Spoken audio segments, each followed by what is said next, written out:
রাধাকুণ্ডের স্নানে জানা যাবেন যেই প্রথম দিন আগে গিরিরাজ পরিক্রমাকে গিরিরাজ মহারাজকে আগে পরিক্রমা করবেন, তারপরে কুণ্ডে স্নান করবেন, নিয়ম। আর ট্রেনের থেকে নামলেন, কষ্ট হয়ে গেছে, কে আর আজকে পরিক্রমা লাগাবে, মধ্যরাত্রে স্নান, ও কাজ করবেন না। আগে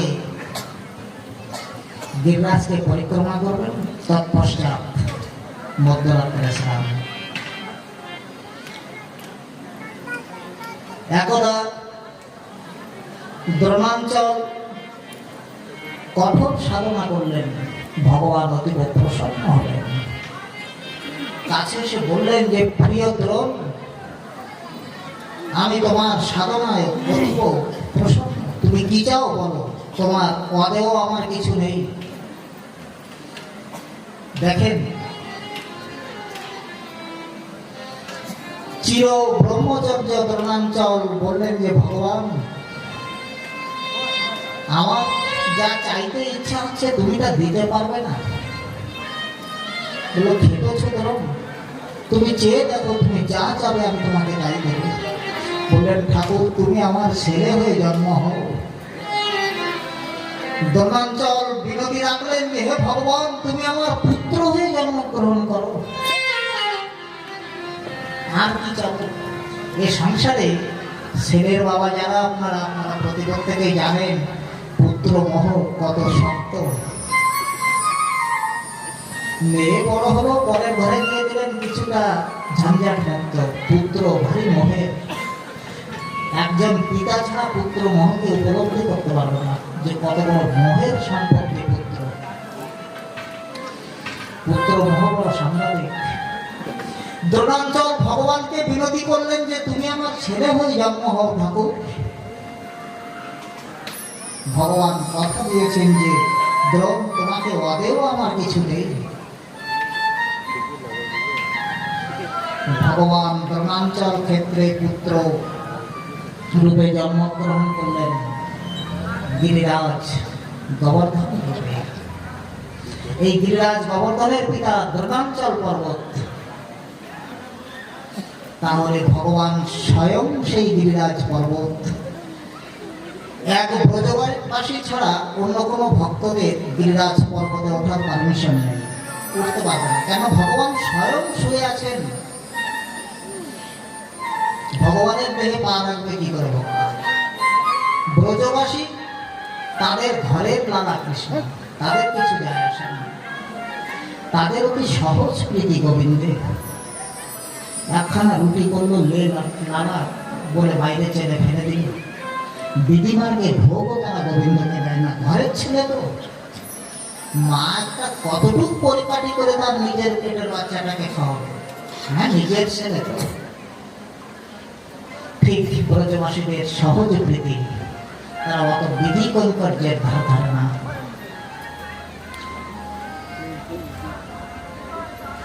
একদিন রূপ গোস্বামী এবং সনাতন গোস্বামী রঘুনাথকে বললো যে রঘুনাথ,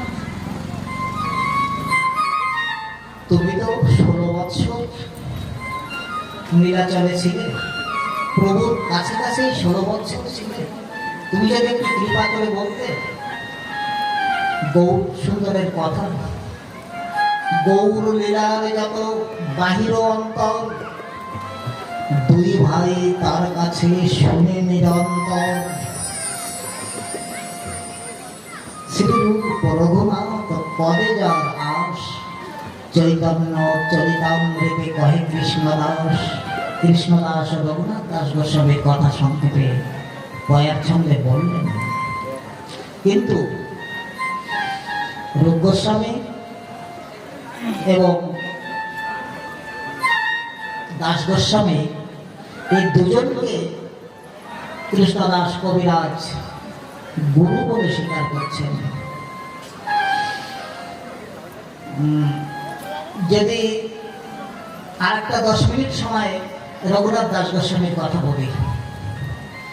ভক্তরা এই ঠান্ডাতে বসে আছেন, আমার অহভাগ্য, অল্প ভাগ্যে হয় না, অহভাগ্য। যা হোক, শ্রী চৈতন্যের প্রিয় ভক্ত শ্রী চৈতন্যের কৃপা হতে রঘুনাথ দাস চিতে পরম বৈরাগ্য উপজিল। ছোট্ট ছোট্ট ত্রিপদী যে শ্রী চৈতন্যের কৃপা হতে রঘুনাথ দাসের চিতে পরম বৈরাগ্য উপজিল। দেখেন, ত্যাগ এবং বৈরাগ্যের ভিতরে ফারাক আছে। ত্যাগ মনোবুদ্ধি সম্পন্ন। কেমন? যে একজন বললো, কিরে ভাই, খাওয়া দাওয়া করেছিস? বললো, না রে, আজকের একাদশী, আজকে অন্ন নেব না, আজকে কোনো কিছু গ্রহণ করবো না। পেটে ক্ষুধা আছে, কিন্তু আপনি মনোবুদ্ধিতে আপনি ওদিন অন্ন ত্যাগ করেছেন একাদশী দায়ী। তাহলে ত্যাগটা বুদ্ধি সম্পন্ন। বৈরাগ্য বিতস্পৃহা। ম্যালেরিয়া জ্বর হয়েছে, দীর্ঘদিন জ্বরে ভোগার পরে মুখে রুচি নেই। কেউ বলছেন, দাদা একটু প্রসাদ নেন। বললেন, ভাই বিরক্ত করেন না, মুখে রুচি নেই। পেটে ক্ষুধা আছে কিন্তু রুচি নেই, ইহা পূর্ব আগ্রহী অবস্থা, বৈরাগ্য। বিশাল প্রাচুর্য বাড়িতে, কিন্তু তার ভোগ করার রুচি নেই, বৈরাগ্য। আর বুদ্ধি, বল বুদ্ধিতে, না আজকের একাদশী, অন্য আজকে নেব। পেটে ক্ষুধা আছে, তথাপি আপনি একটা গণ্ডিতে আবদ্ধ, তাই একাদশীতে আপনি অন্ন নিতে পারবেন না। আপনার ক্যাম্পাসের যে ল অ্যান্ড অর্ডার, তাতে আপনি অন্ন নিতে পারেন না। তাই মন বুদ্ধিতে আপনি সেদিন উপবাস করবেন। হয়তো ঠিক করে বুঝাতে পারলাম কিনা। তাহলে শ্রী চৈতন্যের কৃপা হতে রঘুনাথ দাস চিতে পরম বৈরাগ্য উপজিল। দারাগৃহ সম্পদ নিজ রাজ্য অধিপদ মলপ্রায় সকলিতে দিল। দেখেন ত্যাগটা কেমন। দারাগৃহ সম্পদ নিজ রাজ্য অধিপদ। আপনারা জানে থাকবেন, রঘুনাথ দাস গোস্বামীর বাবা এবং জ্যাঠা হিরণ্য গোবর্ধন সপ্তগ্রামের জমিদার। তাদের জমিদারিতে তৎকালীন সময়ে 10 সহস্র বার্ষিক উপার্জন, 10 সহস্র মোহর। কত বড় ধনীর দুলাল রঘুনাথ দাস। কবিরাজ গোস্বামী বলছেন যে দারাগৃহ সম্পদ নিজ রাজ্য অধিপদ মলপ্রায় সকলিতে দিল। প্রভু শেষবারের মতো জননী জাহ্নবীর পাদস্পর্শ করবেন বলে বঙ্গে গেলেন। রঘুনাথ খবর পেলেন প্রভু বঙ্গে এসেছেন। শান্তিপুরে কমলাক্ষ পণ্ডিতের বাসভবনে উঠেছেন। রঘুনাথ ছুটে গেলেন।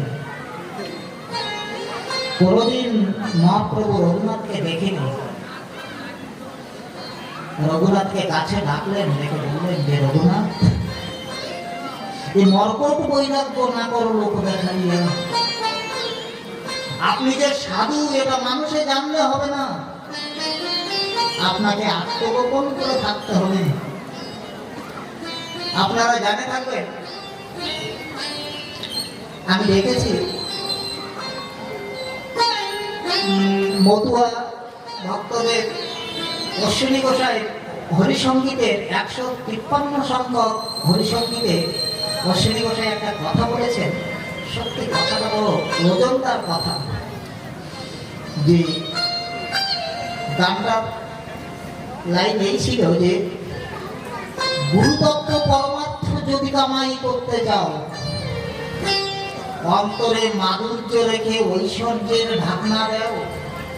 গ্রামের লোক জানুক যে আপনি সাধু না। যদি জানতে পারে আপনি সাধু, আপনার ভজন পথে চলতে দেবে না তারা। এমন এমন সিচুয়েশন ক্রিয়েট করবে, আপনি ভজন পথে চলতে পারবেন না। তাই আপনি আত্মগোপন করে থাকুন। হ্যাঁ, যারা ধামাদিতে থাকে তাদের কথা আলাদা। আমরা গৃহী মানুষ, আমাদের পরিবেশ তেমন উত্তম করে আমরা করতে পারিনি। তাই সাদা কাপড় পরা থাকলে কাদা লাগার সম্ভাবনা আছে। সাদা কাপড়টা পরেছেন মানে একটু কাদাটাকে দেখে চলবেন, কাদা লাগার ভয় আছে। দ্বারাগৃহ সম্পদ নিজ রাজ্য অধিপদ মন প্রায় সকলে থেকে। মহাপ্রভু বললেন যে মর্কট বৈরাগ্য করো না, রঘুনাথ দেশে ফিরে যান, স্ত্রী পুত্র পরিজন নিয়ে যথাযোগ্য বিষয় ভঞ্জ অনাসক্ত হইয়া। দেখবেন কিছু জলচর জীব জলের ভিতরে থাকে, পঙ্কের ভিতরে থাকে, কিন্তু পঙ্ক তাদের গায়ে লাগে না। তাছাড়া এমন এমন জলচর কিছু জীব তারা কাদার ভিতরে থাকবে, নড়াচড়া করবে না, কাদাও তাদের গায়ে লাগবে না। ঠিক সংসারে আপনি বিষয় ভোগটা করবেন অনাসক্ত হয়ে। বিষয়ে আসক্তি এসে গেল মানে আপনার ভজনের ঢিলামি এসে যাবে। হ্যাঁ, গৃহে সংসারী করতে গেলে পয়সার আবশ্যকতা আছে। সাই যেতে না দিজে যেতে না সুখ ও সুপারে, मैं भी भूखा ना जाऊं मेरे कुटुंब भी भूखा ना जाए। কবিরা বললেন কথা যে সাই, হে ভগবান, তুমি আমাকে ততটুকু দাও যেতে না সুখ ও সুপায়। ওরাতে চাউল ঝাড়ার সময় যে খুদকুড়োগুলো বেরোয় যায়, তুমি আমাকে ওই খুদকুড়োগুলো বেরোনোর মতোই ততটুকু দাও। ওই খুদকুড়োটুকু হলেই আমার জন্য আনো। উত্তম চাউলের প্রসাদ পাওয়ার সৌভাগ্য আমার নেই। কবিতা বিনতি করছেন ভগবত চরণে। তো যা হোক, মহাপ্রভু উপদেশ করলেন যে অনাসক্ত হয়ে বিষয়ে ফিরে এলেন। খবর পেলেন পানিহাটিতে নিত্যানন্দ মহাপ্রভু এসেছেন সদল বলে। ছুটে গেলেন রঘুনাথ। নিত্যানন্দ প্রভু কোনোদিন দেখেনি রঘুনাথকে। দূর থেকে ডাক দিলেন যে আইসো আইসো চোরা। চোর বললেন রঘুনাথকে। চোরা বললেন কেন? যে নিকটে না আইসো চোরা, থাকো দূরে দূরে। পাইলাম এতদিনে দণ্ডিব তোমারে। দণ্ডের কথা বললেন কেন? না, তুমি আমার সম্পদকে আমাকে না জানাই নিতে গেলে শান্তি দিলে। আমি যাকে গৌর দেবো সেই গৌর পাবে, আমি না দিলে কেউ গৌর পাবে না, পাবে না, পাবে না। ও গৌর ব্যক্তিগত আমার সম্পত্তি। যে কথা আমার কীর্তনিয়া বাবুরা বলেছেন, নিতাই পদকমল কোটিচন্দ্র সুশীতল, যে ছায়ায় জগৎ জোড়ায়। একটু আগে কীর্তন করছিলেন। তাহলে গৌর সুন্দর নিত্যানন্দ প্রভুর সম্পত্তি। দণ্ড দেবেন বললেন, পায়ে পড়ে গেলেন রঘুনাথ। আশিস করলেন নিত্যানন্দ প্রভু। বললেন যে আমাকে এবং আমার ভক্তদেরকে একটু চিরাদরি সেবা করাতে হবে। রঘুনাথ দাস গোস্বামী নিত্যানন্দ প্রভুর ভক্তদের দধি চিরা ভক্ষণ করিয়েছিলেন। সেইখান থেকে এই প্রমুখ পর্ব চিরা মহোৎসব পানিহাটে অদ্যাবধি চলছে সগৌরবে। আপনারা কখনো যদি যান পানিহাটিতে, সেখানে রঘুনাথ দাস গোস্বামীর চিরা মহোৎসব খুবই খুবই আনন্দদায়ক সে মহোৎসব। রঘুনাথ বাড়িতে এলো না, রঘুনাথের বাবাকে ডেকে বলছে যে তোমার ছেলে বাথরুম হলো, ওকে দড়ি দিয়ে বেঁধে রাখো। এদিকে ছুটে চলে যায়, ওদিকে ছুটে চলে যায়, ওকে বেঁধে রাখো। রঘুনাথের বাবা বলছে যে রঘুনাথের মা, তুমি ছেলেকে দড়ি দিয়ে বাঁধতে বলছো? দড়ির বাঁধনে তারে বাঁধিবে কি প্রকারে? জন্মদাতা পিতা নারে প্রারব্ধ খণ্ডাইবে। গবর্ধন বলছে যে আমি তাকে, তার জন্মদাতা পিতা আমি হতে পারি, কিন্তু আমি তার প্রারব্ধকে খণ্ডন করতে পারবো না। ওর প্রারব্ধে সুখ ভোগ নেই, তাই তো এদিক চলে যায় ওদিক চলে যায়। তুমি ওকে দড়ি দিয়ে বাঁধতে বলছো, দড়ি দিয়ে বেঁধে কি হবে? তথাপি রঘুনাথের মায়ের পীড়াপিড়িতে রঘুনাথকে নজরবন্দি করে রেখে দিলেন। যেমন পূর্বে ভগবান তথাগতকে শুদ্ধতম নজরবন্দি করে রেখেছিলেন, তেমনি রঘুনাথকে নজরবন্দি করে রেখেছেন। সেদিন অপরাহ্নে রাত অনেক কারণ সবাই কষ্ট হচ্ছে, ফিনিশ করবো, সন্ধ্যাতেই ফিনিশ করে দেবো। সেদিন অপরাহ্নে কুলগুরু যদুনন্দন আচার্য এসেছেন রঘুনাথের বাড়িতে। যদুনন্দন আচার্য রঘুনাথকে দেখে বুঝলেন যে ভাগ্যে সুখ নেই। বললেন যে রঘুনাথ চলো আমরা একটু সান্ধ্য ভ্রমণ করে আসি। আচার্য দেবের সঙ্গে রঘুনাথ সান্ধ্য ভ্রমণে বেরোলেন। হিরণ্যগর্ভ দেখলেন গুরুদেবের সঙ্গে যাচ্ছে, তো আর কোথায় যাবে। তারপর সন্ধ্যা হয়ে গেল।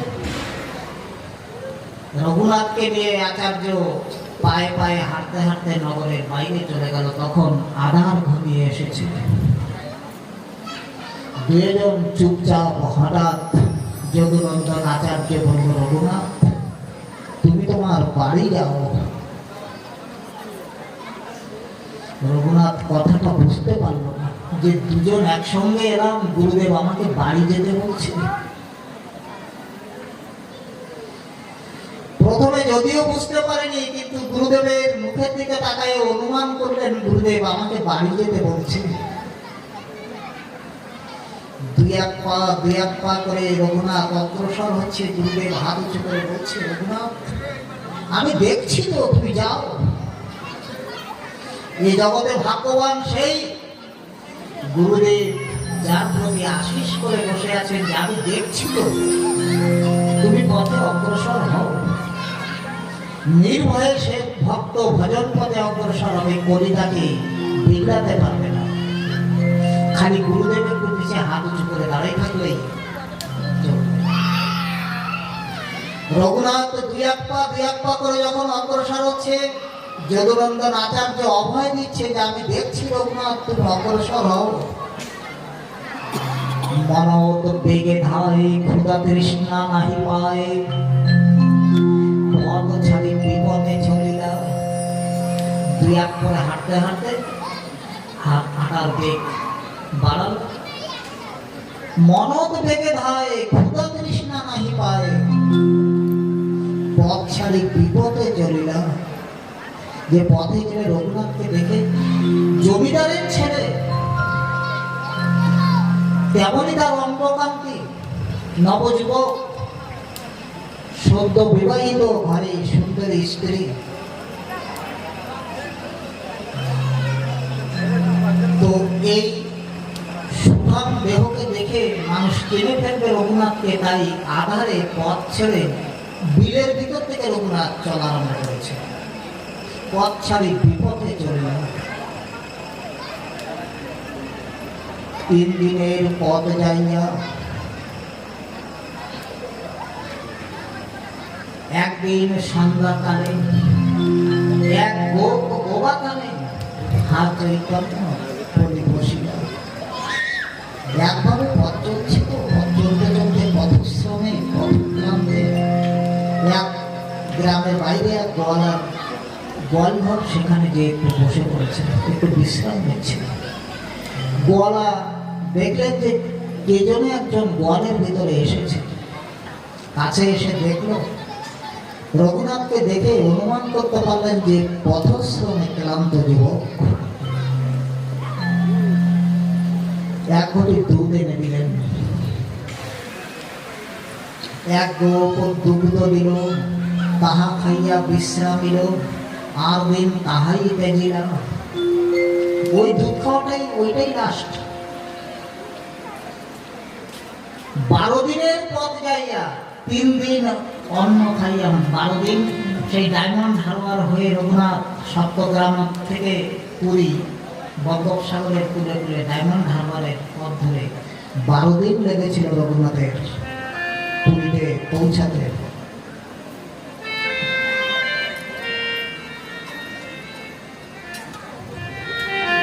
রঘুনাথ 18 নালার কাছে যখন আসলেন, দূরের থেকে পতিত পাবন বানা দেখতে পেলেন। আর রঘুনাথ নিজেকে সম্বরণ করতে পারলেন না যে বড় দেউলে চলে এসেছি, বড় ঠাকুরকে দেখব, গন্তব্যে পৌঁছে গেছি। যে প্লেয়ার বলটা নিয়ে বিভিন্ন প্লেয়ারকে অতিক্রম করে গোলের সম্মুখে গিয়ে দাঁড়ায়, তার মনে তখন কত আনন্দ লাগে। ঠিক জাগতিক একটা দৃষ্টান্ত দিলাম, অপরাধ নেবেন না। রঘুনাথ যখন 18 রানার কাছে গেছে তখন আর নিজেকে সম্বরণ করতে পারলেন না। দূরে দেখি শ্রীমন্দির, নয়নে বহল নীল, হা চৈতন্য বলি ডাকে উচ্চেশ্বরে, যে মহাপ্রভু এখানেই আছেন। হা চৈতন্য বলে উচ্চেশ্বরে ডাকছেন যে আমার পাওনা তো আমি পেয়েই গেছি মহাপ্রভু।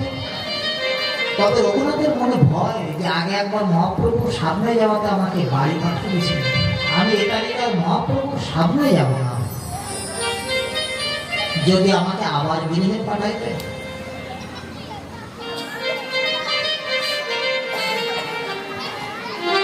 এইভাবে রঘুনাথ সীমাবেরও ভিক্ষা করেন না। কে দেবে ভিক্ষা? নবযুবক রাতের আধারে মশালীরা যে অন্ন অবলা আস্থা করে ফেলে দেয়, সেখান থেকে যে একটু বেছে বেছে কিছু শক্ত অন্ন এনে নলের জলে ধুয়ে ওই পাশে করে যখন তিনি এইভাবে প্রতিদিন একটু রাত্রেতে ভোগ লাগে, সেই পচা অন্ন উনি আস্বাদন করেন। দিবালোকে বেরোয় না, যদি কেউ দেখে ফেলে। কেননা বম্বের থেকে প্রচুর ভক্তরা কখনো নীলাচলে আসতো। একদিন রঘুনাথ ভোগ লাগাচ্ছেন, অন্ন নিবেদন করছেন, মহাপ্রভু এসে হাতটা ধরে বসলেন যে রঘুনাথ, তুমি এই পচা অন্ন আমাকে আর কতদিন খাওয়াবে? হাত ধরে রঘুনাথকে নিয়ে গেলেন স্বরূপ দামোদরের কাছে। দামোদরকে দিয়ে দিলেন যে ছেলেটাকে রাখো।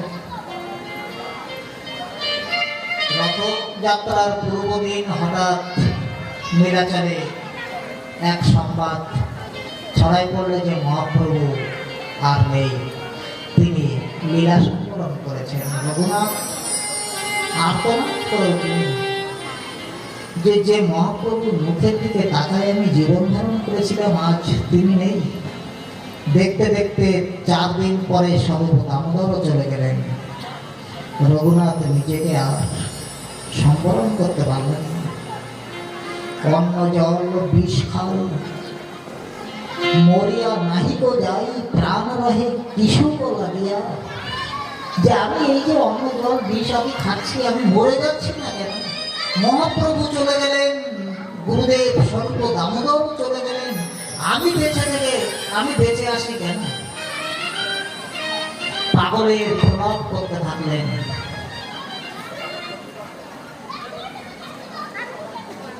শ্রী চৈতন্য শ্রী গুরুদেবের বিরহে নিজ কেশ ছিলি করে, বিরহে হইল জড় জড়। গুরু গৌরাঙ্গের বিরহ বেদনায় রঘুনাথ অকৈতব কাতর হয়ে পড়লেন। বললেন আর এখানে থাকবো না, একটু বৃন্দাবনে যাব, বিরাজ গোবর্ধনকে দর্শন করব, তারপরে রাধাকুণ্ডে সলিল সমাধি গ্রহণ করব। সেখানে সনাতন গোস্বামীর সঙ্গে যখন দেখা হলো, সনাতন গোস্বামী বলবে যে রঘুনাথ, আমিও তো রথচক্রে প্রাণ বিসর্জন দিতে চেয়েছিলাম। আপনারা বিষয়টা জেনে থাকবেন, সনাতন গোস্বামী রথচক্রে প্রাণ বিসর্জন দেওয়ার সিদ্ধান্ত নিয়েছিলেন।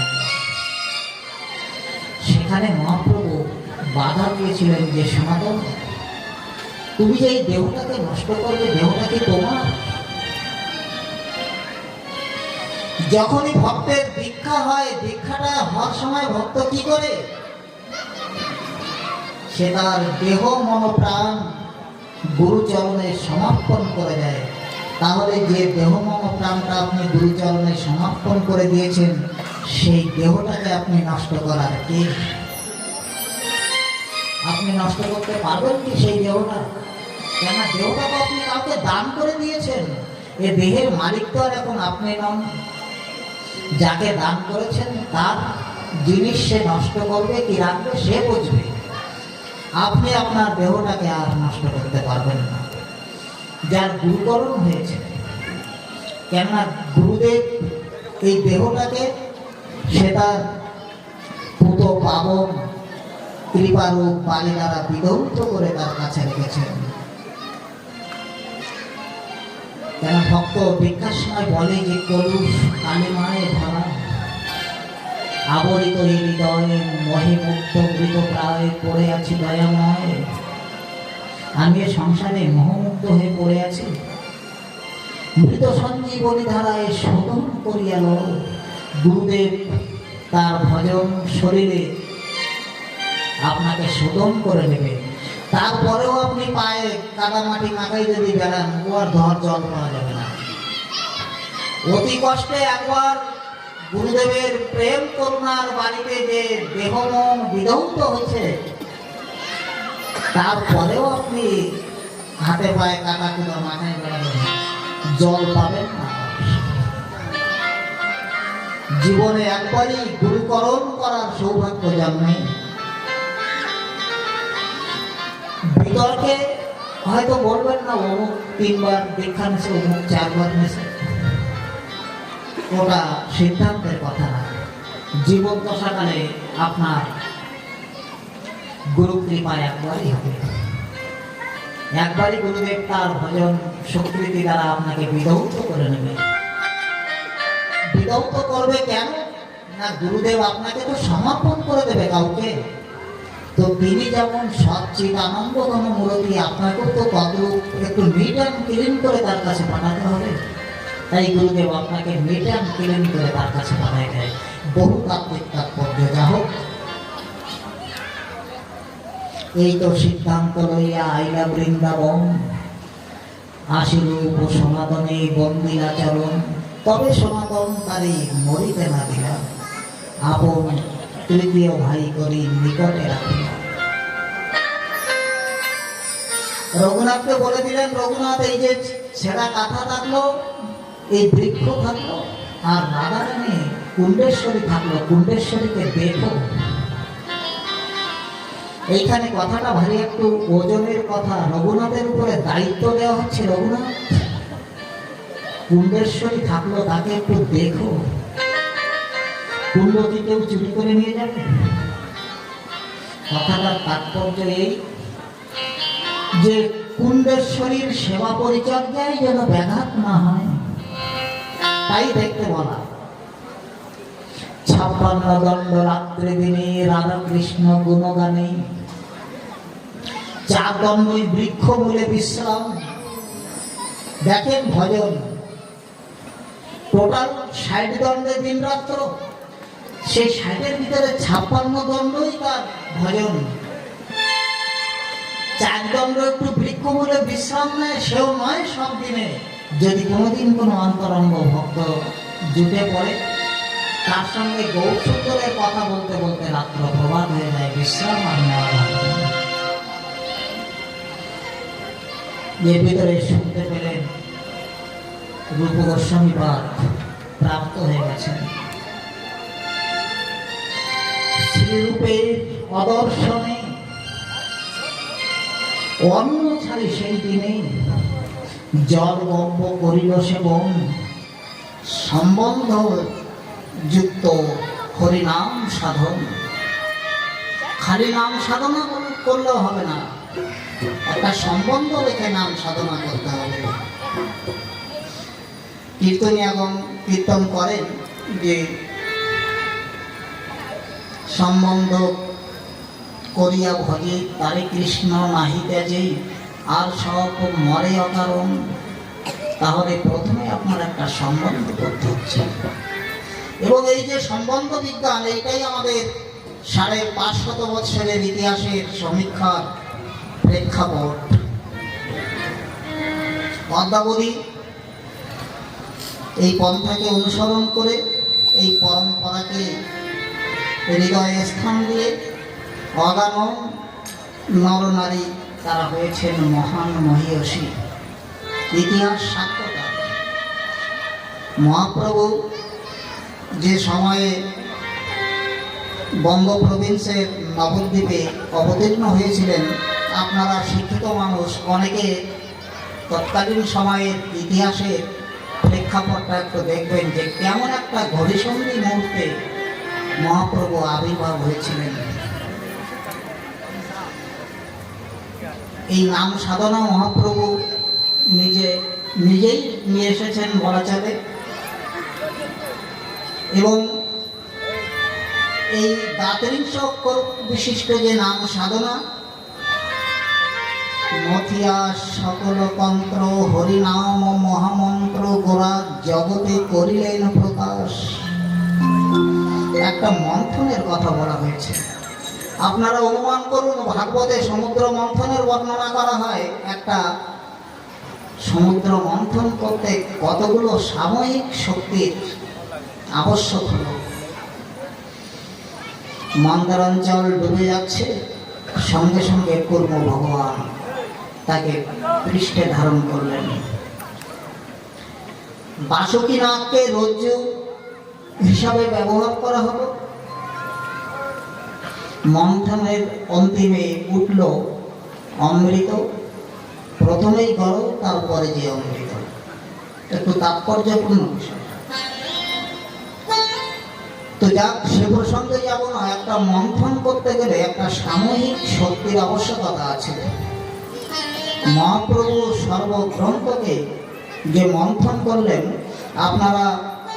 আপনাদের জানা আছে নিশ্চয়ই, মহাপ্রভু এক অগাধ পাণ্ডিত্য নিয়ে অবতীর্ণ হয়েছিলেন নবদ্বীপে। এক বিদগ্ধ পাণ্ডিত্য নিয়ে তিনি ধরাপৃষ্ঠে এসেছিলেন। অগণন অবতার আমাদের ভারত ভূখণ্ডে আছে, কিন্তু মহাপ্রভুর মতো এত পাণ্ডিত্য নিয়ে কোনো অবতার অবতীর্ণ হননি। এটা আমি হলফ করে বলতে পারি, গ্রন্থ দৃষ্টান্ত দিচ্ছে কথা। যা হোক, তাহলে এই আশ্রয় সিদ্ধান্তটা কি? গৌড়ীয় বৈষ্ণব এখানে আশ্রয় সিদ্ধান্তের উপরে বহু বহু কথা বললেন। গৌড়ীয় দার্শনিক যারা আছেন, এই আশ্রয় সিদ্ধান্তের উপরে তাদের বেশ কিছু গ্রন্থ রচনা হয়েছে। বিষ্ণু দীক্ষা এবং নরনাম দ্বিজত্ব সিদ্ধ, দীক্ষার উপরে কত কত কথা। বিষ্ণু দীক্ষা এবং নরনাম দ্বিজত্ব সিদ্ধ, একটা দ্বিতীয় জন্ম হলো। দ্বিতীয় জন্মটা হলো কেন না? দিব্য জ্ঞানম জগদ্দাত কুর্জাত পাপস্য সংশয়ম সা দীক্ষা কবিবিদ প্রত্য দেশিক স্তত্ব কবিদই। আপনার দীক্ষা যেদিন হলো, সেদিন থেকে আপনার ভিতরে একটা দিব্য পরিপ্রকাশ। আপনার চলায় পরিবর্তন, বলায় পরিবর্তন, আহারে পরিবর্তন, বিহারে পরিবর্তন। দীক্ষার পরের থেকেই আপনার প্রিয়জনরা এটা লক্ষ্য করবেন যে দীক্ষা হলো আপনার চালিচলনই চেঞ্জ হয়ে গেল। এটাকেই দীক্ষা বলে। আর দীক্ষা নিলে পূর্বে যেমন ছিলেন পরেও তেমনই থাকবেন, তাহলে বুঝতে হবে দীক্ষা হয়নি। দীক্ষায় একটা পরিবর্তন আসতে হবে। যেমন পরশমণির সনে তোমায় কি দিব তুলনা, মরচে ধরা লোহাটা পরশমণিতে স্পর্শ হলো, অথচ তার রূপের পরিবর্তন হলো না। তাহলে বুঝতে হবে স্পর্শ হয়নি, ফাঁকা ছিল। পরশমণির স্পর্শ পেলেই তো লোহা সোনা হয়ে যাবে। তাহলে আপনাকে এই পরশমণি ছত্র ছায়াতে আপনার নাম সাধনা করতে হবে। পরশমণিকে উপেক্ষা করে আপনি নাম সাধনা করতে পারবেন না। এই পরশমণি আমি কাকে বলছি আপনারা নিশ্চয়ই বুঝতে পারছেন। গুরুকরণ মাস্ট, গুরুকরণ না হলে হবে না, নেয়াত করতে হবে গুরুকরণ। দেখেন লীলায় গুরুদেব তিনিও ভজন করছেন ভক্ত, কিন্তু তাত্ত্বিক তাৎপর্যে গুরুদেব ভগবানের সেই প্রেম করুণার ঘনীভূত মূরতি নররূপে প্রকাশ, এটা তাত্ত্বিক তাৎপর্য। কিন্তু লীলায় গুরুদেব ভক্ত নিজে যেমন ভজন করছেন, অগণন ভক্তকে আকর্ষণ করে তাদের দিয়েও ভজন করাই দিচ্ছেন। ভজন একটা বৃহৎ অনুষ্ঠান, তো যেমন একটা জাগতিক দৃষ্টান্ত আপনার বাড়িতে মনে করেন আপনার মেয়ের বিবাহ, পাশের বাড়ির দাদাকে বলবেন, দাদা আপনার বারান্দাটা রাখেন, বরযাত্রীরা এসে বসবে, আপনার উঠোনটা দিয়ে, উঠোনে বরযাত্রীরা রাত্রে বরযাত্রীদের কম্বল হবে। তাহলে একটা বড় কাজ করতে গেলে নিজের একটা ঘর বারান্দা, একটা উঠোনে হয় না বলেই আমরা পাশের বাড়িকে আকর্ষণ করি। যে ভজন পথ অতি সুদীর্ঘ, ভজন পথ অতি বৃহৎ তত্ত্ব, তাই গুরুদেব নিজেও ভজন করে চলছেন, অগণন নরনারীকে আকর্ষণ করে তাদের দিয়েও ভজন করিয়ে দিচ্ছেন। এইটাই তাৎপর্য। যখনই গুরু কৃপা হলো তখন থেকেই আপনি সংখ্যাপূর্বক নাম ও গান দেবী তালাও বসানো। গুরু কৃপা হলো আপনি অহরহ নাম সংখ্যা নিতে রাখবেন। খালি নাম নিলে হবে না, সংখ্যাপূর্বক নাম নিতে হবে। তারপরে এমন একটা সময় আপনার উপনীত হবে, আপনি হাতে মালা না থাকলেও আপনার অন্তরে নাম হতেই থাকবে। কেমন অবস্থা সেটা না, মনে করেন মন্দিরের ভিতরে আপনি দরজা বন্ধ করে ঘন্টাটা বাজিয়ে ছেড়ে দিলেন, ঘন্টা বাজাচ্ছেন না, কিন্তু ঘন্টার শব্দটা দেওয়ালে দেওয়ালে প্রতিধ্বনিত হচ্ছে, এটাকে প্রতিরণন বলে। ভক্ত যখন দীর্ঘদিন বিধি কৈঙ্কর্য করে সংখ্যা নাম করবেন, বয়স হয়ে গেছে, এখন আর অত বিধি কৈঙ্কর্য করে ভজন না করলেও চলবে, সারাটা জীবন সংখ্যা নাম করলো, শেষ জীবনেও নাম অহরহ হৃদয়ে হতেই থাকবে, এটা অনুরণন। বহু বহু প্রাচীন ভক্তের জীবনে অনুসরণ করে এ কথা জানা গেছে। যেমন ভক্তি বিনোদ ঠাকুর রাধাকুণ্ডে উনি যখন ভজন করতেন, এই প্রভুপাদের গুরুদেব যিনি ভক্তি বিনোদ ঠাকুর, ইস্কনের প্রতিষ্ঠাকারী প্রভুপাদ, নাম গুরু কৃপায় আপনি সম্বন্ধ বিজ্ঞানে নাম সাধনা আরম্ভ করলেন। ধীরে ধীরে আরো আনুষঙ্গিক বিষয়গুলো এসে উপনীত হবে। দেখবেন যদি এক জায়গাতে একটা হেলোজেন লাইট জ্বলে, আশেপাশের লোক চিন্তা করবে যে ওই বাড়িতে হেলোজেন লাইট জ্বলবে কেন, চলো তো যাই একটু দেখে আসি। এই একটা যখনই আপনার নাম সাধনা আরম্ভ হয়ে গেল, ভাবেন যে একটা হেলোজেন লাইট জ্বলে গেল, আপনার নাম সাধনাটা সাধারণ জিনিস না। মাতৃষ জীবের নামে রুচি হয় না, এ বড় বৃহৎ জিনিস নাম সাধনা। নাম সাধনায় যখন আপনি ব্রতী হবেন, তখন আশেপাশে লোক জানতে পারবে যে মানুষটা হরিনাম করে। যিনি হরিনাম করবেন তার আর ওয়ান্টিং বলে কিছু থাকবে না, তার চাহিদা বলে কিছু থাকবে না, চাহিদা মিলে যাবে। অযাচিত মহেন পতিত হেরি যে বহু, কি যোগ্যতা ছিল আমার বলুন তো?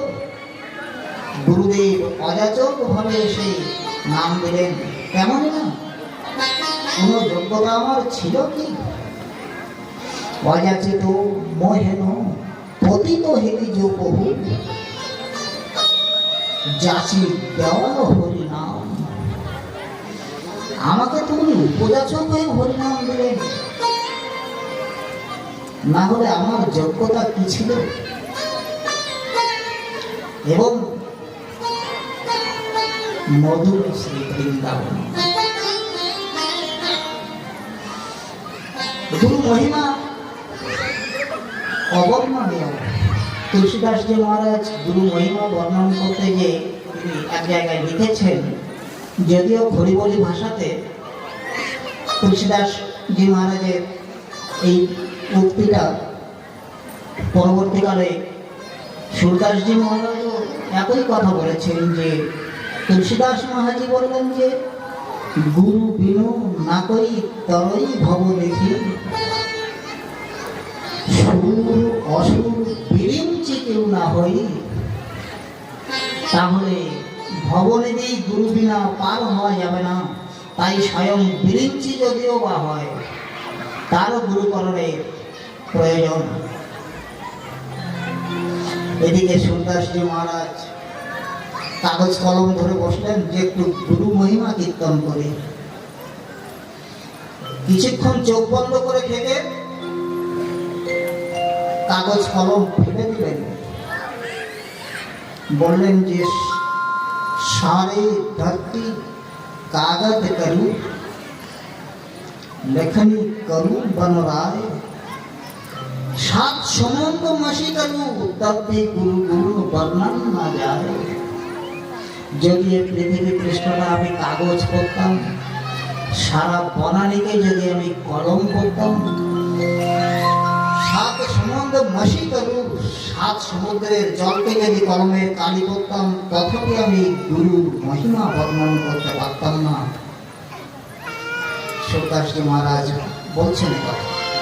তাহলে গুরু এক অকৈতব তত্ত্ব, তত্ত্ববস্তু। তত্ত্ব কাকে বলে? যেটা জানা দরকার। গুরুকে আপনার জানা দরকার। গুরুকে আপনি জানতে পারবেন না, গুরুর প্রতি আপনার একটা টান থাকবে না। ছেলেটা তো ঘরে নির্ভয়ে বাবার কাছে বাবা 10 টাকা দাও বলছে, আপনি গুরুর কাছে যাবেন না কেন? গুরুর কাছে তো আর 10 টাকা যাবেন না। গুরুদেবকে বলবেন যে বাবা, আমি আপনার কৃপাতে এই স্টেপগুলোকে অতিক্রম করেছি। গুরুদেব বিচার করবেন যে আমার ভক্ত ছেলেটা এই স্টেপগুলো পার হয়ে এসছে, তাহলে নেক্সট স্টেপটাকে কি দেওয়া যাবে, ওটা গুরুদেব বিচার করে দেবেন আপনাকে। এইভাবে আপনি একদিন মঞ্জুরি শরীফে যে ভজন করবেন,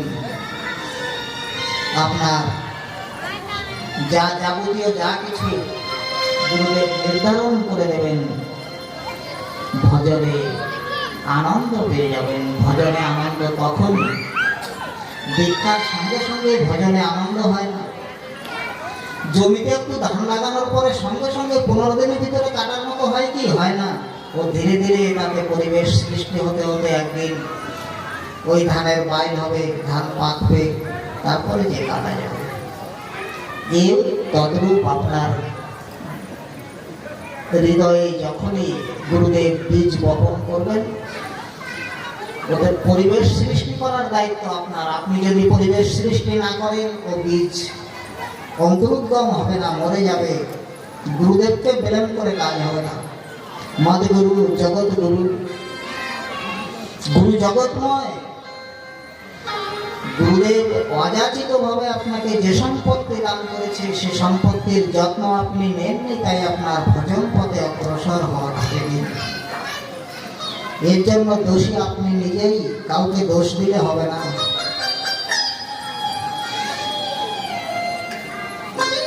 এখানে মহাপ্রভু শ্রীমুখের একটা ভাষ্য, যে গুরুদেব আপনাকে যথাযথভাবে কৃপা করবেন, তারপরেও আপনি কতটুকু নিজে দখল করতে পারবেন, নিজে হজম করতে পারবেন, সেটা আপনার উপরে নির্ভর। জীবন অনিত্য জানহ সার, তাই বহুবিধ বিপদ ভার। নাম আশ্রয় করি তুমি থাকো আপন কাজে। নিজের কাজে থাকতে বললেন। এই নিজের কাজটা কেমন? না বঙ্গীয় কবি কর্ণপুরের সিদ্ধান্তে ভুল হওয়াতে স্বরূপ দামোদর তাকে উপদেশ করছেন যে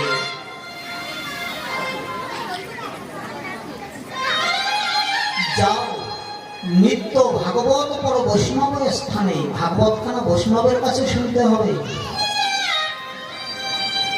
এখন কারণ মনে প্রশ্ন জাগতে পারে যে বৈষ্ণবের কাছে ভাগবত সম্পূর্ণলোক ভাগবত আমরা কি পড়তে পারি না নাকি?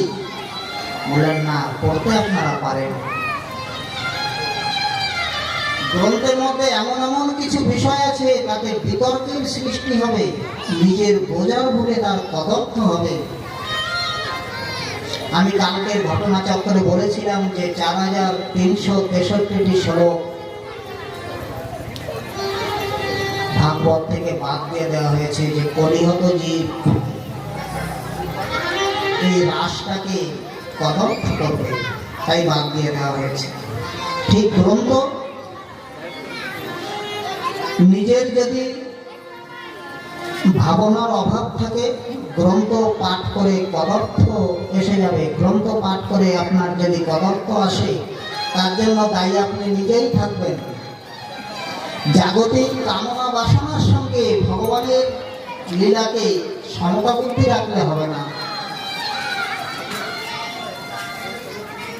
যাও নিত্য ভাগবত পর বৈষ্ণব স্থানে, একান্ত আশ্রয় করো চৈতন্য চরণে। চৈতন্যের ভক্তগণের নিত্য কর সঙ্গ, তবে সে বুঝিবে সিদ্ধান্ত সমুদ্র তরঙ্গ। সিদ্ধান্ত জিনিসটা ছোট নয়, সমুদ্রের ঢেউয়ের মতো। যারা আপনারা সমুদ্রের কাছে গিয়ে দাঁড়িয়েছেন জানবেন যে মাথা সমান ঢেউ উঠে আসতে থাকে, পারে এসে আসতে পারে। সিদ্ধান্ত সমুদ্র তরঙ্গের মতো। তাহলে এই বিশাল ভয়াবহ বিষয়টা আপনার ভক্ত পণ্ডিতের কাছে জানতে হবে, না হলে কদর্থ হয়ে যাবে। এখন ভক্ত পণ্ডিত আপনি গুরুচরণে আত্মসমর্পণ করলে এক দোকানেই সবকিছু পেয়ে যাবেন। গুরুদেব আপনাকে জানাবে।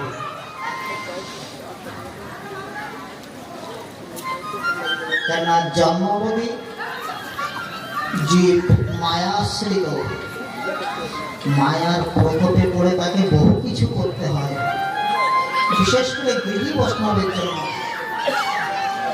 এবং মায়িক জীব এই সংসারে যে আনন্দ পায় না তেমনও না, আনন্দ পায়, আনন্দ টেকে না। হয়তো আজকের একটু ভালো দিন আছে, কালকে দেখা গেল আবার খারাপ দিন। তাহলে সংসারে জীব আছে বিশাল এক মায়িক চাপে।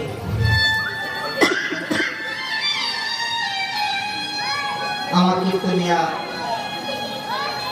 ভক্তদের বলবো, আমি কি করলে আমার মায়া চলে যেতে পারে, তাকে আমি তো একটা কীর্তন করবেন।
নিতাই পদ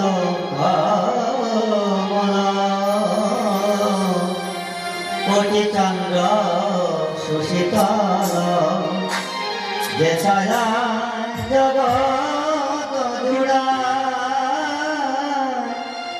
যে ছায়া জগৎ জুড়া, যে ছায়া নিতাই পদ অতি গঙ্গা সুশীতল নিতাই পদ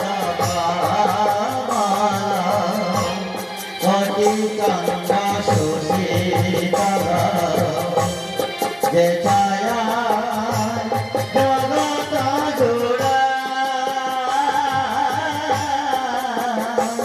যে ছায়া জগত জোড়া যে ছায়া জগত জোড়া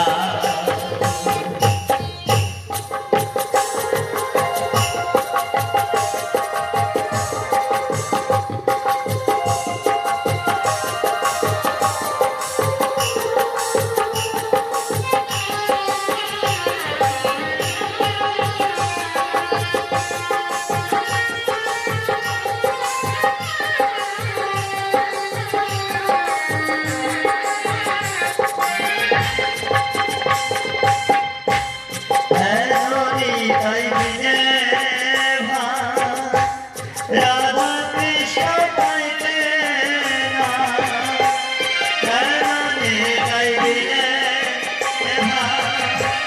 রাধা কৃষ্ণ পাইতে না দুরা করি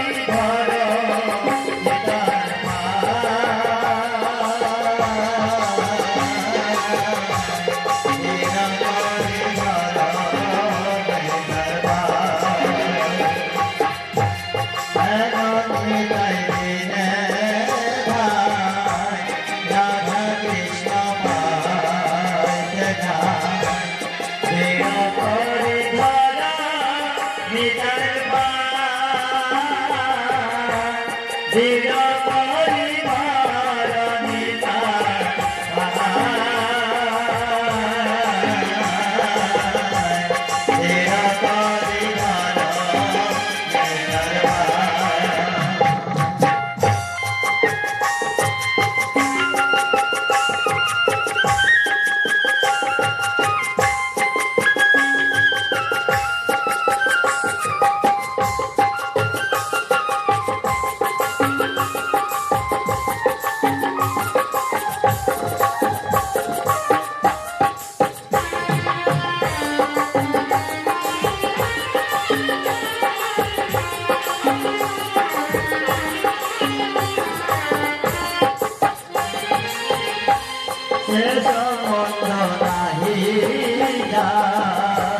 বৃথা জন্ম গেল শেষ মন নাহি যা বৃথা জন্ম গেল বিনাকুল কি করিবে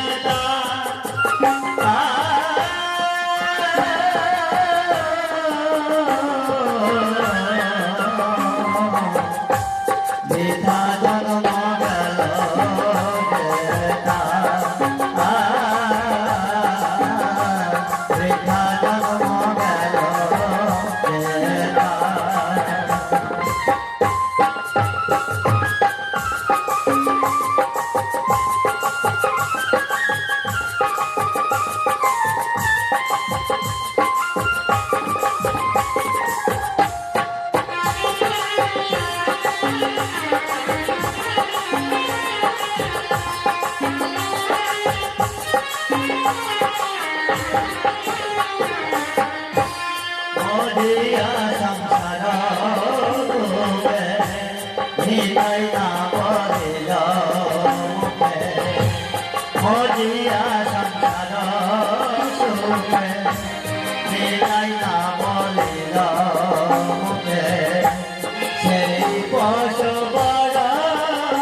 ব্রজে রাধা কৃষ্ণ পাবে চৈতন্যর করুণা হবে ব্রজে রাধা কৃষ্ণ পাবে চৈতন্যর করুণা হবে ভজনী তাই চরণ দুধারে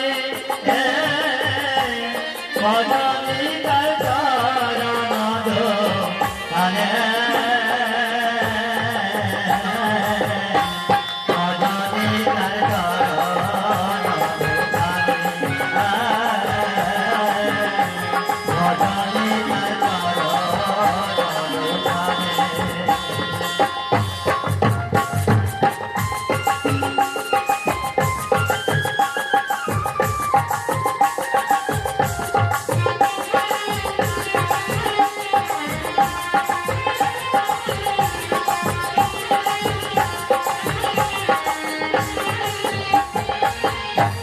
নিতাই চরণ সত তাহার সেবা করিতা নিতাই চরণ সত তাহার সেবা করিতা তাহে মন সদা করুয়া তাহে মন সদা করুয়া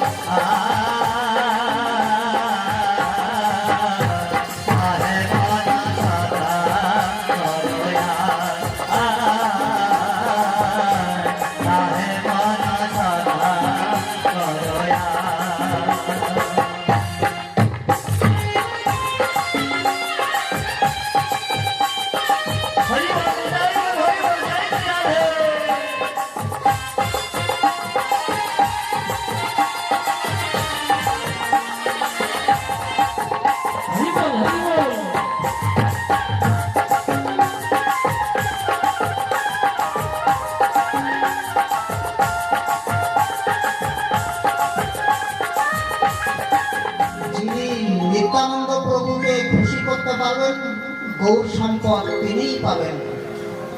নিত্যানন্দ প্রভুকে উপেক্ষা করে গৌর সম্পদ নেওয়া যাবে না। এবং গৌর নিতাইয়ের কৃপা হলে ব্রজে রাধারানীর কৃপা হবে, রাধারানীর কৃপা হলে গোবিন্দের কৃপা হবে। এগুলো এক একটা স্টেপ, আপনার এই স্টেপ অতিক্রম করে চলতে হবে ভজন পথে। গুরুদেব আপনার দীক্ষা দেওয়ার পরে আপনার হৃদয়ে ভজন আনন্দে ভজনের আনন্দ দান করলেন এবং তৎক্ষণাৎ গুরুদেব আপনাকে সমর্পণ করে দিলেন। গুরুদেব যার ভজনা করেন অতএব গোবিন্দের কাছে এই জগতের মালিক যিনি, গুরুদেব শুধু আপনার সঙ্গে একটা সম্বন্ধ করে দেবে ভগবান। এইটুক ডিউটি। দীক্ষাটা হয়ে গেল, আপনাকে ভগবত চরণে সমর্পণ করে দিলেন। তিনমাত্র বিলম্ব হয় না, সঙ্গে সঙ্গে গুরুদেব তার আরাধ্য ভগবানকে বললেন যে প্রভু, তোমার ভক্ত এসেছে, তুমি একে তোমার করে নাও। আপনার ভজনে উল্লাস তো সেই দিন হবে যেদিন গোবিন্দের খাতাতে আপনার অ্যাকাউন্ট খুলে যাবে। আপনার অ্যাকাউন্ট না খুললে আপনার ভজনে আনন্দে আসবে না। তাহলে অ্যাকাউন্ট খোলার জন্য আপনার নিজেই চেষ্টা করতে হবে অ্যাকাউন্ট খোলানোর জন্য।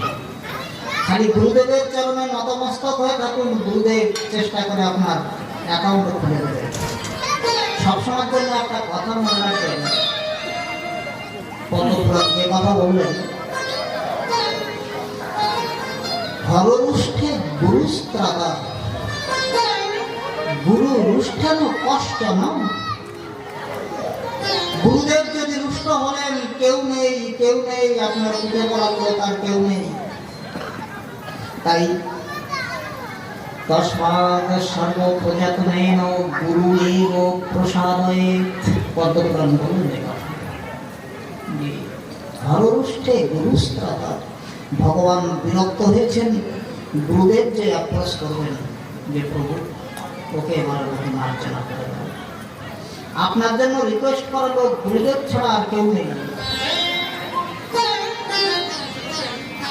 সেই গুরুদেব যদি আপনার উপরে বিরক্ত হয়ে পড়েন, গুরু রুষ্টেন কষ্টেন, কেউ নেই।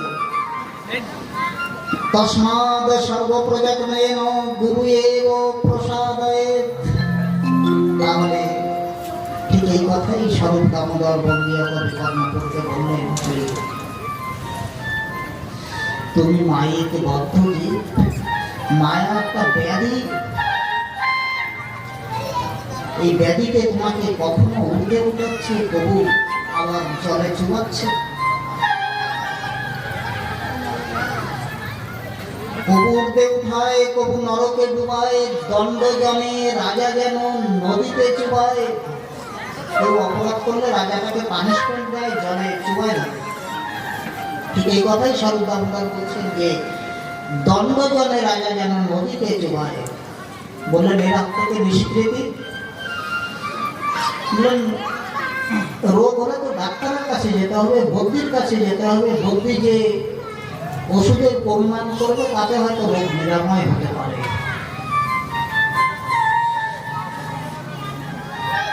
এখানে স্বরূপ দামোদর উপদেশ করছেন যে ভ্রমিতে ভ্রমিতে যদি কেহ সাধু বৈদ্য পায়, শুধু ডাক্তার না, সাধু ডাক্তার। ভ্রমিতে ভ্রমিতে যদি কেহ সাধু বৈদ্য পায়, তাহার উপদেশ মন্ত্রে মায়া পিশাচি পলায়। মায়া ভক্তকে নিষ্কৃতি পাওয়ার উপায়। তাহি কৃষ্ণ সেবে করে গুরু সেবন, তাহি কৃষ্ণ ভোজে করে গুরু সেবন। মায়া জাল ছুটে পায় কৃষ্ণের চরণ। এখানে সনাতন শিক্ষাতে মহাপ্রভু সনাতন গোস্বামীকে বলছেন যে সনাতন এখানে গ্যারান্টি দেওয়া যাবে না যে প্রতিদিন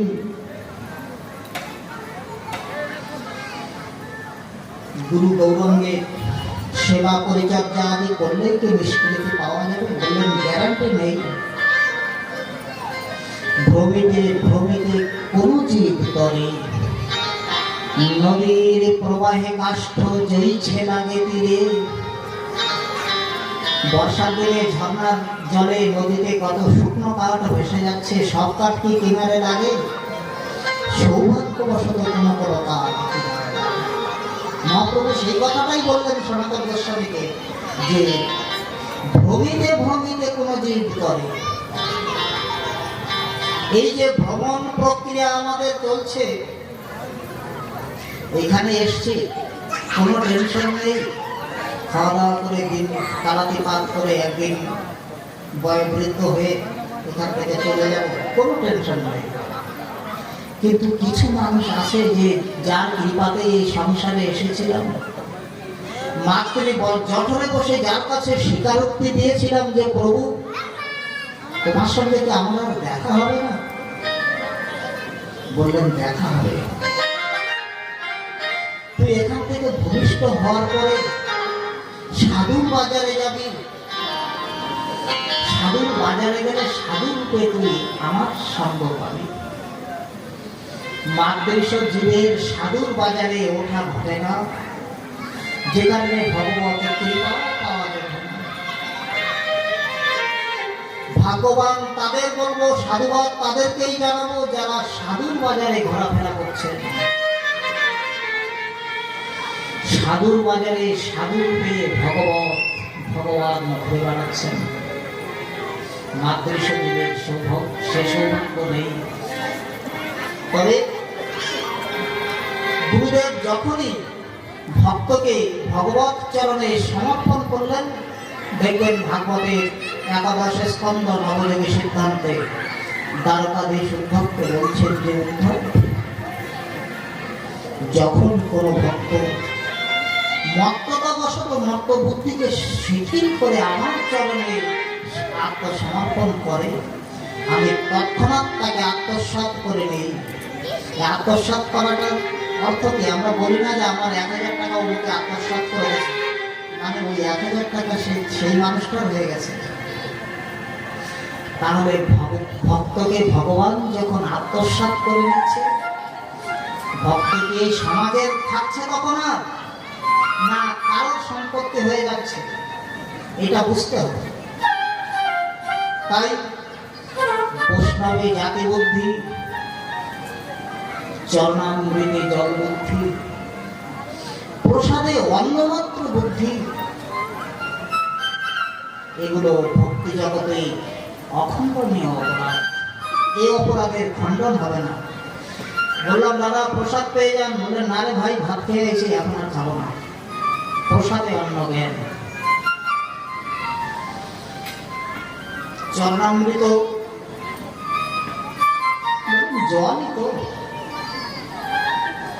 চরণামৃতে জল বুদ্ধি, শ্রী বিগ্রহে শিলা বুদ্ধি, কি আছে পাথরেরই তো মূর্তি।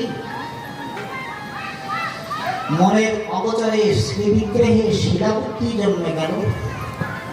আপনারা জেনে থাকবেন, একটা ছোট দৃষ্টান্ত আমার মনে পড়েছে। শ্রবণ কুমার গেলেন জল আনতে। দশরথ সপ্তবেদী বাঁধ নিয়ে বসে আছে। ঘোড়া যখনই ভর্তি করবে বুড়বুড় করে শব্দ হয়েছে, দশরথ চিন্তা করলেন বোধহয় ওই রকম এসে জল খেয়ে যাচ্ছে। শব্দবেদী বান মারলেন এক বালকের করুণ চিৎকারে। দশরথ চিন্তা করলেন আমি কি কোনো মায়ের কোল খালি করে ফেললাম? কোন এক শিশু সুলভ শব্দ আমার কর্ণে পড়ল। হে দুর্দৈব, আমার জন্য কোনো মায়ের কোল খালি হয়ে গেল। ছুটে গেলেন বালকের কাছে, গিয়ে দেখে যে এক ব্রাহ্মণ কুমার মাটিতে ছটফট করছে। দশরথকে ধরলেন, বললেন কে তুমি বালক? বললেন আমি অন্তর্মণির পুত্র সিন্ধু, শ্রবণ কুমার। বহুদিনের আশায় অন্ধ পিতা মাতাকে নিয়ে বেরিয়েছে তীর্থ পর্যটন করতে। পিতা আমার পিপাসায় কাতর, তার জন্য পিপাসার জল নিতে এসেছিলাম। না জানি কোন অপরাধী পক্ষে আমার অস্ত্রের আঘাত লেগেছে। যারা জ্ঞানী তারা কাউকে ব্লেম করে না, নিজেকেই ভাবে যে আমার বোধহয় কোথাও কোনো অপরাধ ছিল, না হলে বক্তা আমার এই শের বিদ্যুগুলো কি করে। মাদ্রাসে অল্প বুদ্ধি মানুষ একজনকে হঠাৎ দোষারোপ করে বসে ব্লেম করে দেবে যে আপনার জন্য আমার এমন হলো। ভাবি না যে আমার কর্মফলের জন্য আমার এই বিঘ্নটা হয়েছে, এটা আমরা অ্যাডমিট করতে চাই না। শ্রবণ কুমার বললেন যে হে রাজন, পিতৃ সমীপে যাওয়ার মতো শক্তি আমার নেই। অন্ধ পিতামহ, তার জন্য একটু পিপাসার জল নিয়ে যান। দশরথ জলের কলসি নিয়ে যখন অন্ধমণির সম্মুখে উপস্থিত হয়েছে, পদশব্দ শুনে অন্ধ বলছেন যে পুত্র শ্রবণ, পিপাসার জল নিয়ে এসেছো, দাও জল দাও। যখনই জলের পাত্রটি মণির হাতে দিতে গেছে, একটু স্পর্শ হয়ে গেছে। মণি তৎক্ষণাৎ বললেন যে কে তুমি? আমার শ্রবণের হাত তো এত কঠিন না, শ্রবণ তোমার বালক তো। দশরথ প্রাপ্তবয়স্ক যুবক বললেন আমার শ্রবণ কুমারের হাত তো এত কঠিন না, কে তুমি? দশরথ পরিচয় দিল, যাবে রঘুবংশীয় অজের পুত্র দশরথ। আমার ব্রহ্মবশত আপনার শ্রবণ কুমার আজ ইহলীলা সম্বরণ করেছে। ঘটনাটা বলল। অন্ধমণি দশরথকে দোষারোপ করলেন না, শুধু জলপান তো করা হলো না, শুষ্ক কষ্টে শুধু বললেন যে হে পতিত পাবন, হে করুণা নিধান, এ জন্মে তো নয়, আমি কোন জন্মে কি তোমার শ্রীবিগ্রহে শিলা জ্ঞান করেছিলাম? আমার তো মনে পড়ে না তোমার শ্রীবিগ্রহে আমি শিলা জ্ঞান করেছি। তাহলে এই বার্ধক্য দশা তাহে অন্ধ, আমার এই নিদারুণ পুত্র শোক পেতে হলো কেন? যা হোক, শ্রীবিগ্রহে শিলাজ্ঞান করা অখণ্ডনীয় অপরাধ, প্রসাদে অন্নবুদ্ধি অখণ্ডনীয় অপরাধ। এভাবে আপনি ভজন জীবনে প্রতিনিয়ত অগ্রসর হতে থাকবেন। গুরুদেব তো আপনাকে যখনই ভগবত চরণে সমর্পণ করেছেন, নাম ও চিন্তামণি যিনি, তিনি তো আপনাকে আত্মসাৎ করে নিয়েছেন। তাহলে আপনার আর ভজন করতে বিঘ্নটা কোথায়? ভজনে লেগে পড়ুন, পথটা লম্বা তো, একটু সকাল টানে বেরোলে হয়তো বেলা থাকতে থাকতে পৌঁছানো যাবে। আমার বয়স যদিও তেমন বেশি না, তথাপি 60-এর কাছে। আমার বহু বন্ধু বান্ধব ভজনানন্দী ছিল, মনে পড়ে সুন্দর ভজন করতো তারা। মাতৃশরীর তাদৃশ্য ভজনের কাছেও যেতে পারে না, কিন্তু আজ তারা চলে গেছে বহু দূরে। আমার সেই বন্ধু বান্ধবদের মধ্যে কেহ কেহ পৌঁছে গেছে সেই সীমানার কাছাকাছি, শুধু আমি পড়ে আছি। নজরুলের একটা কবিতা আছে, এটা যদি কখনো নজরে পড়ে পড়বেন, যে একসাথে এসেছিলাম যারা, একে একে চলে গেছে তারা। আবার কেহ কেহ পৌঁছে গেছে ওই সীমানার কাছাকাছি, আমি একা পড়ে আছি। নজরুল বললেন না। যা হোক, এই দীর্ঘ পথে গুরু কৃপায় গুরুদেব আপনার সব আশা আকাঙ্ক্ষাকে পূর্ণ করে দিয়েছেন। ভজনে মন লেগেছে। ভজনে যখনই মন লাগবে, সবসময় একটা কথা মনে রাখবেন যে জগতে কারোর ভয় করা দরকার নেই, শুধু বৈষ্ণবকে ভয় করবেন, যে বৈষ্ণবের চরণে অপরাধ না হয়ে যায়। বৈষ্ণবের চরণে অপরাধ হলে আপনার তার জন্য কোনো মেডিসিন পাওয়া যাবে বলে ডাউট। গঙ্গার পরশ অগ্নি পশ্চাতে পাবন, দর্শনে পবিত্র করো এই তব গুণ। তাহলে সেই বৈষ্ণবের চরণে যদি অপরাধ হয়ে যায়, যিনি মনের থেকে পরমার্থিক তত্ত্ব থেকে সদা সর্বদা হাইজেনিক, তার কাছে অপরাধ হয়ে গেলে তো আপনি পলুটেড হয়ে যাবেন। তাই বৈষ্ণবের কাছে অপরাধ না হোক, ভজনে একটু ঘাটতি থাকে থাকুক, কিন্তু বৈষ্ণবের চরণে অপরাধ না হোক। এই কথাটা মাথায় রেখে ভজন পথে চলতে হবে। আমি প্রত্যেকের কাছে এটা আমার একটা বিরোধী। বৈষ্ণবের কাছে অপরাধ হলে খণ্ডন হবে না। এবং যখনই ভজনে মন লাগবে, সবসময়ের জন্য খেয়াল করবেন গৃহের থেকে কোনো ভক্ত অমুক্ত না চলে যাওয়া। কোনো সংস্থান নেই, অন্তত এক গ্লাস জলের ভিতরে একটা তুলসী পাতা দিয়ে তাকে একটু পরিচর্যা করেন।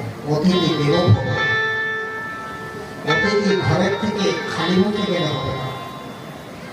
তাতে যদি বৈষ্ণব হয় কথাই নেই। তাই কোনো বৈষ্ণবকে খালি মুখে বাড়ির থেকে যেতে দেবেন না, ভজনে ব্যাঘাত হবে। এবং সেবায় এমন একটা জিনিস, এই সেবায় যদি কোনো সন্ত প্রসন্ন হন, আপনার ভজন সম্পত্তি প্রাপ্তি ঘটতে বিলম্ব হবে না। আমি তার একটা ছোট একটা দৃষ্টান্ত আমার মনে পড়লো। আমি এই দৃষ্টান্তটা দেওয়ার পরে কীর্তনিয়াদের একটা কীর্তন করতে বললাম। তারাশের জমিদার বনমালী রায় বাহাদুর কুলের জামাই বিনোদকে নিয়ে এলেন বৃন্দাবনে। এসে উঠলেন কেশিঘাট ধরে। গদিতে তখন জগদীশ দাস বাবা, উনি আবার কালনার ভগবান দাস বাবার শিষ্য, সিদ্ধ পুরুষ। রায়বাহাদুর জগদীশ দাসকে বললেন যে বাবা একটু ব্রজে বাস করবো। বললেন সে ভালো কথা, তো ব্রজে বাস করবে, একটু বৈষ্ণব সেবা করতে পারবে? বলেন যে আমি ধনাঢ্য ব্যক্তি, প্রচুর প্রাচুর্যের মধ্যে আমি মানুষ, একটা বৈষ্ণব সেবা করতে আর কতই সেবা লাগবে। বললেন না, আমি সে জাতীয় বৈষ্ণব সেবার কথা বলিনি। বাড়িতে বৈষ্ণবকে ডেকে সুস্বাদু আহার্য আদি পরিবেশন করা, এটার আবশ্যকতা আছে, কিন্তু এটা বৈষ্ণব সেবা গৌণ। মহাজন বললেন আবশ্যকতা আছে, কিন্তু এই বৈষ্ণব সেবা গৌণ, মুখ্য বৈষ্ণব সেবা। বললেন এই ব্রজের অতি দুর্গম অঞ্চলে কিছু মহাত্মা বসবাস করেন, তার মধ্যে অধিকাংশই আবার অযাচক ব্রতধারী। যদি কেউ কিছু দিল আস্বাদন করিল, না দেব নেই, দিন চলে গেল। কারোর কাছে মুখ ফুটে খাবার চাবে না, অযাচক ব্রতধারী। বললেন রায়বাহাদুর, তুমি এই ব্রজের আনাচে কানাচে তুমি খোঁজ নাও, কোন মহাত্মার কি আবশ্যক মুখে না বললেও তুমি অনুমান করো, এইভাবে একটু বৈষ্ণব সেবা করো। ইয়া মুখ্য বৈষ্ণব সেবা, বৈষ্ণবের আবশ্যকতা পূরণ। সপ্তাহখানি থাকার পরে রায়বাহাদুর বিনোদকে বলবে যে বিনোদ তুমি দেশে ফিরে যাও, আমি কটা দিন একটু বৈষ্ণব সেবা করে বাড়িতে আসবো। তারাস পূর্ববঙ্গে, চিন্তা করে দেখুন কত দূর। তৎকালীন দিনে বৃন্দাবনে আসতে গেলে সবার কাছে বলে বলে আসতে হতো যে আর ফিরি কি না ফিরি।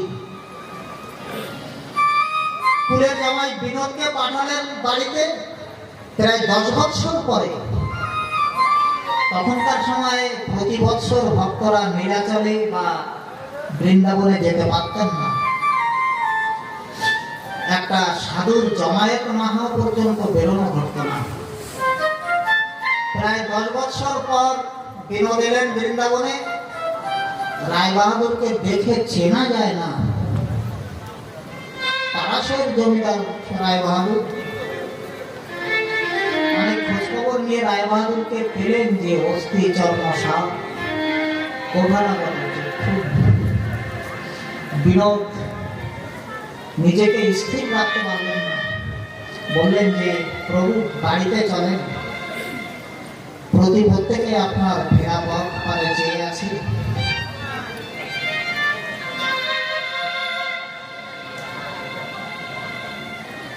জমিদার রায়বাহাদুর বললেন বিনোদ আর কয়টা দিন মাত্র, একটু বৈষ্ণব সেবা কর্ম করেই চলে যাবে, আর কয়টা দিন।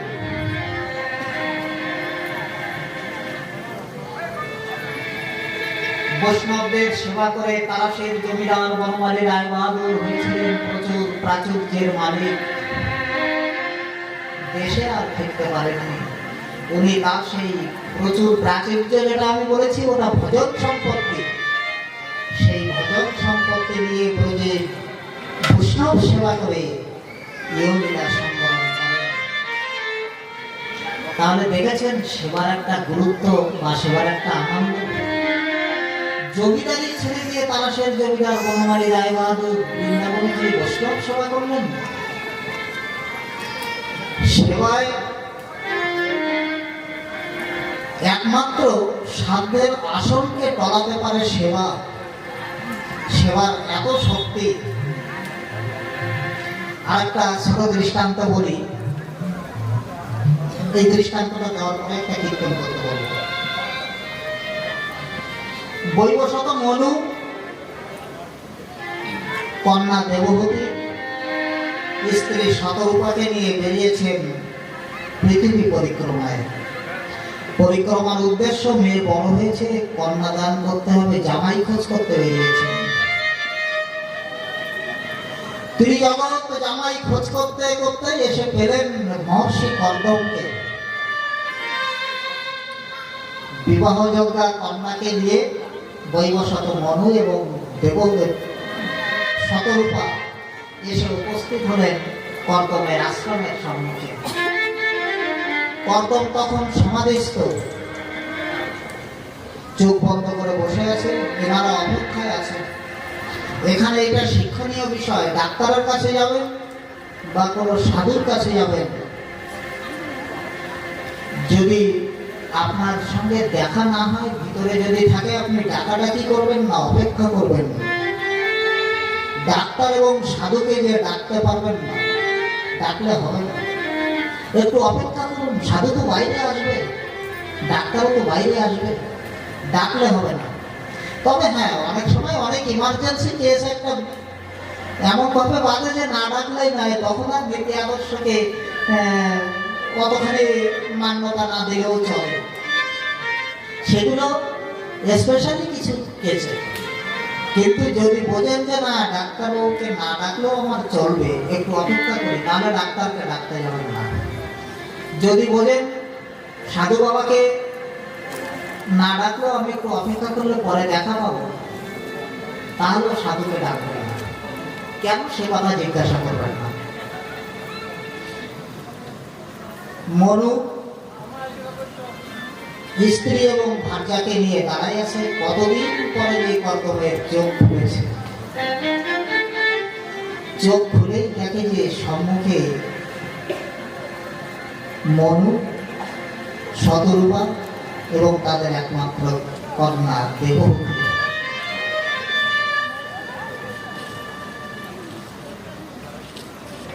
কর্দম একটু ব্যস্ত হলেন, বললেন যে অবদুর্গই আমার এই কর্ণকুটিরে আপনারা এসে আমার অপেক্ষায় আছেন, আমার অপরাধ মার্জন করুন। মনু বললেন যে না কর্দম, আমার বিবাহযোগ্যা কন্যা, তার জন্য উপযুক্ত পাত্র দেখতে আমি ত্রিজগৎ খুঁজে এসেছি, তোমার মতো উপযুক্ত পাত্র আমি আর পাইনি। এখন চিন্তা করে দেখেন, যে পাত্রকে উপযুক্ত ভেবেছে সে পাত্র এতদিন চোখ বন্ধ করে বসে আছে। মনু যখন বললেন যে তুমি কৃপা করে যদি আমার দেবহূতির পানি গ্রহণ করো, আমি কৃতজ্ঞতার্থ। বললেন এতটুকু সেবা। এখন যেমন বিভিন্ন পাতা দেখাদেখি করে বিবাহ হয়, তৎকালীন দিনে শুধু হাত ধরলেই বিবাহ হয়ে যেত। কর্দম দেবহূতির পানি গ্রহণ করলেন, মহা আনন্দে মনু এবং শতরূপা নিজের আলোয় ফিরে গেলেন। এ জগতে মায়ের কথা বলতে পারবো না, তবে একটা মেয়েকে যদি উপযুক্ত পাত্রে দান করে, তাহলে যখন বাবা অনুভব করে যে আমার জামাইটা ভারী সুন্দর, বাবা যে একটা কি জাতীয় আনন্দ বুকের ভিতরে অনুভব করে, আমি তা প্রকাশ করতে পারবো না। মায়েদের কেমন লাগে আমি বলতে পারবো না, তবে কন্যা উপযুক্ত পাত্রে দান করলে বাবার বুকটা ফুলে ওঠে যে আমি আমার মাকে উপযুক্ত পাত্রে দান করেছি। একটা বড় ব্যাপার। যদিও আমরা মায়ের সংসারের জীব, কন্যা একটা রত্ন, সেই কন্যা রত্নকে যদি উপযুক্ত পাত্রে দান করা যায়, তাহলে একটা বিশাল আনন্দের ব্যাপার।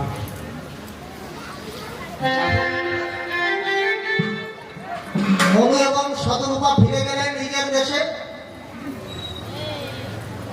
কর্দম আবার চোখ বন্ধ করল। কর্দম চোখ বন্ধ করলো, কতদিন পার হয়ে গেল তার ইয়ত্তা নেই। বহুদিন পরে একদিন চোখ খুলল, দেখে যে সম্মুখে এক নারী, কৃষ্ণকায় নারী মূর্তি বসে আছে। জিজ্ঞাসা করলেন যে কে তুমি ধরে? বললেন হে আর্যপুত্র, আমি আপনার সহধর্মিণী দেবহূতি।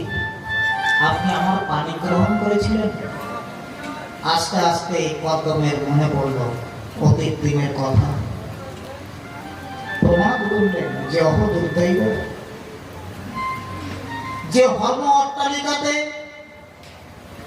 ষড়রস আস্বাদন করে অভিমানীব সঞ্চয় করে বিশ্রাম নিত, সে কিনা আমার এই কর্মকুটিরে আমার সেবা পরিচর্যায় তার দেহের রূপ লাবণ্যকে জলাঞ্জলি দিয়ে দিল। নিজেকে নিজে খুব কষ্ট অনুভব করলেন। দেবহূতিকে বললেন যে দেবহূতি, আমি অতীব প্রসন্ন তোমার উপরে, তুমি কি চাও আমার কাছে বলো।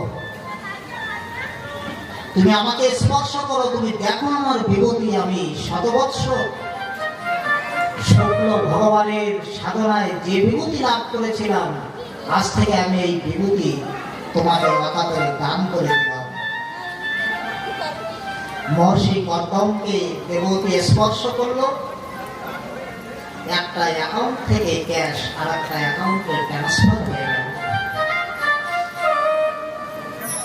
কর্দমের শত বৎসরের ভজন সম্পত্তিতে দেবতী হয়ে গেলেন বহু ধনী। মা যখন ধনী হয়ে গেলেন, সেই মায়ের গর্ভে একদিন ভগবান কপিল জন্ম নিল। ভগবান যেখানে আবির্ভাব হবেন, পাত্রটা কেমন হতে হতো? মা ধনী না হলে হয়? দেবভূতি হয়ে বসলেন বিশাল ধনী কর্দমের ভজন সম্পত্তিতে। গর্ভে জন্ম নিলেন ভগবান কপিল। জন্ম নিয়েই কপিল প্রবরজ্জা আশ্রমে চলে গেলেন। সেখান থেকে ফিরে এসে একদিন মাকে বললেন যে মা, আমার যাওয়ার সময় হয়ে গেছে, আজকে রাতটাই শুধু আমি তোমার কাছে থাকবো। তোমার যদি কোনো কিছু জানার থাকে তুমি আমাকে জানো, আমি তার উত্তর করব। পুত্র মাকে বলছে যে মা, তুমি আমার কাছ থেকে কিছু জেনে রাখো, আমি কাল সকালে চলে যাবো, আর তোমার সঙ্গে আমার কোনো সম্পর্ক নেই।